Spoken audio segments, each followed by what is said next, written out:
వాటికంటే కీలకమైంది ఏంటంటే world bank ఈ ప్రాజెక్ట్స్ మీద ఎందుకు దృష్టి పెట్టింది అన్నప్పుడు ప్రపంచంలో చైనాతో జనాభాలో పోటీ పడుతున్నది ఇండియా.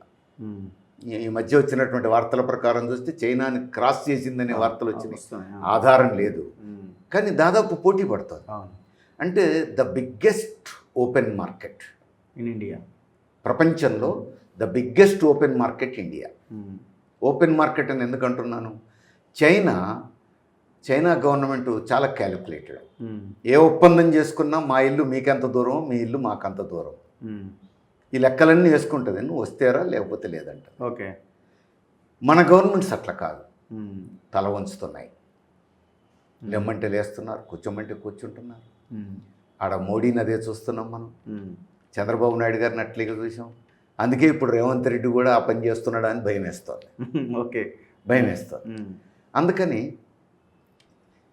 వాళ్ళ దృష్టి పడడానికి స్కోప్ ఏంటి అంటే, ఇప్పుడు జనాభాలో అతిపెద్ద దేశం అంటే అర్థం ఏంటిది? Biggest market. రెండోది ఏమిటి? హెల్త్ మార్కెట్ కూడా. అత్యధిక మంది రోగులు ఉండేది భారతదేశమే. జనాభాలో చైనాతో సమానంగా ఉన్నా చైనాలో హెల్త్ ప్రొటెక్షన్ అనేది ప్రపంచంలో ఎక్కడ లేనంత ఉంది. అసలు ప్రొటెక్షన్ లేనిది ఇక్కడ, మొత్తం వ్యాపారమే ఇక్కడ. కాబట్టి ద బిగ్గెస్ట్ హెల్త్ మార్కెట్ ఇది. కాబట్టి వరల్డ్ బ్యాంక్ దృష్టి, మల్టీనేషనల్ కంపెనీస్ దృష్టి ఇండియా మీద ఉంటుంది. ఇండియాలో భాగం తెలంగాణ. సెంట్రల్ గవర్నమెంట్తో ఒప్పందం చేసుకునే అవకాశం వస్తే అదొక పద్ధతి, లేకపోతే ఒక్కొక్క ముక్కను చేసుకుంటారు. చంద్రబాబు నాయుడుతో చేసుకున్నట్టే చేసుకుంటారు. ఇదొకటి.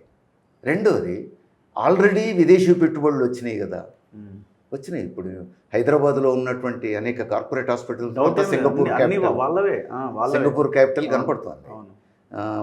మనుషులే ఇక్కడ పుట్టిన వాళ్ళు కనపడతారు. ఇక్కడ తెలుగు వాళ్ళకి చాలా మంది అమ్మేసుకున్నారు కూడా వాళ్ళకి. అది చాలా హాస్పిటల్స్. అది ఇక్కడ మనకు కనపడేదంతా మనుషులు, మనోళ్ళు అంతే. కానీ కంట్రోల్ వాళ్ళది కాదు, సింగపూర్ కంట్రోల్ మెయిన్గా. అది చూస్తున్నాం మనం. కానీ అంతకంటే పెద్దోళ్ళు కూడా పోటీ పడుతుండొచ్చు, ఒకటి. రెండోది, టెక్నాలజీ ఫాస్ట్ చేంజింగ్. ఈ మారుతున్నటువంటి టెక్నాలజీని ఉపయోగించుకొని ఇంకా అనేక మార్పులు హెల్త్ రంగంలో కూడా వస్తాయి. ఆడ పోటీ ఉంటుంది. ఇక్కడ హెల్త్ మార్కెట్ని ఇంకా ఎంత క్యాప్చర్ చేయగలం అనేది వాళ్ళ ప్లాన్లో ఉంటుంది. ఎందుకంటే నువ్వు ఎన్ని హాస్పిటల్స్ కట్టినా తరగవు. హైదరాబాద్లో ఇంకా నడుస్తూనే ఉంటాయి.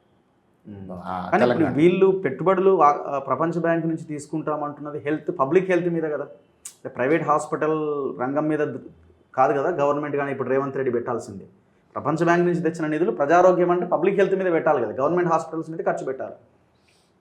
ఇప్పుడు ఇక్కడ గవర్నమెంట్ హాస్పిటల్స్, అటువైపు ఫార్మా, ముచ్చర్ల ఫార్మా, ఈ రెండింటికి సంబంధం ఉంది కదా. అవి గవర్నమెంట్ కాదు, ప్రైవేట్. అవి ప్రైవేట్. ముందు మీరు చెప్పినట్టు గవర్నమెంట్ హాస్పిటల్స్ బాగా డెవలప్ చేస్తున్నట్టు కనపడతాయి, పెద్ద పెద్ద బిల్డింగ్స్ వచ్చేస్తాయి. కానీ ఈ మందులన్నీ ఏ మందులు వాడాలి ఇక్కడ? ఏ బిజినెస్ పెరగాలి? వాళ్ళకు డాక్టర్ల ఫీజులు బిజినెసే కాదు కదా, మందులే. వాళ్ళ బిజినెస్ అంతా మందులు, టెస్టులు చేసేటువంటి మెషినరీ, అవి కదా వాళ్ళ బిజినెస్ ప్రధానం. అందుకని అక్కడ ఫార్మా రంగంలో ఇప్పటికే ప్రపంచంలో మొదటి స్థానం దాదాపు ఇండియా. ఫార్మా రంగంలో కూడా ఎస్పెషల్లీ తెలంగాణ మొదటి నుంచి. అందుకే వ్యాక్సిన్ అంటే ఏ వ్యాక్సిన్ అయినా ముందు ఇక్కడ తయారయ్యేది. మోడీ వచ్చిన తర్వాత మనం చేసుకున్న పాపం మోడీని ఎన్నుకోవటం. ఆయన వచ్చిన తర్వాత కరోనా వ్యాక్సిన్ ఆలస్యమైంది. ఆ వచ్చింది కూడా ముందు విదేశాలకు పోయి తర్వాత మిగిలింది మనకు వచ్చింది. కానీ దేశానికి స్వాతంత్రం వచ్చినప్పటి నుంచి ఇప్పటి వరకు చూస్తే వందల వ్యాక్సిన్లు ఇక్కడ తయారై ప్రపంచానికి సప్లై చేసినాం మనం. ఆ బేస్ ఉంది ఇక్కడ. ఫార్మా రంగం ఆ రూపంలో ఇంపార్టెంట్. అందుకని భవిష్యత్తులో బాగా వ్యాపారం జరిగేది ఆ రంగం. ఆల్రెడీ బేస్ తయారై ఉన్న రాష్ట్రం ఇది. అందుకని ప్రపంచ బ్యాంక్ కన్ను సహజంగా దాని మీద పడుతుంది. రెండోది, టెక్నాలజీకి సంబంధించి స్కిల్ యూనివర్సిటీ. ఇప్పుడు డెవలప్ అయ్యేది ఆర్టిఫిషియల్ ఇంటెలిజెన్స్. ప్రపంచంలో ఇప్పుడు most advanced artificial intelligence. Artificial intelligence ఇంకా భారతదేశాన్ని అందుకోవాల్సినంత అందుకోలేదు. ఇప్పుడు పోటీ పడుతున్నాయి ఎవరు అని అంటే అమెరికా, చైనా పోటీ పడుతున్నాయి ఆర్టిఫిషియల్ ఇంటెలిజెన్స్లో. అది ఇప్పుడు ఇండియాలో మార్కెట్ ఫ్లరిష్ కాబోతోంది, ఫ్లరిష్ కాబోతోంది. అది ఇప్పుడు వాళ్ళ చేతుల్లో పెట్టుకుంటే అసలు ఈ దేశంలో ఈ రంగం ఆ రంగం కాదు, మొత్తం దేశాన్ని వాళ్ళ చేతుల్లోకి తీసుకోవచ్చు.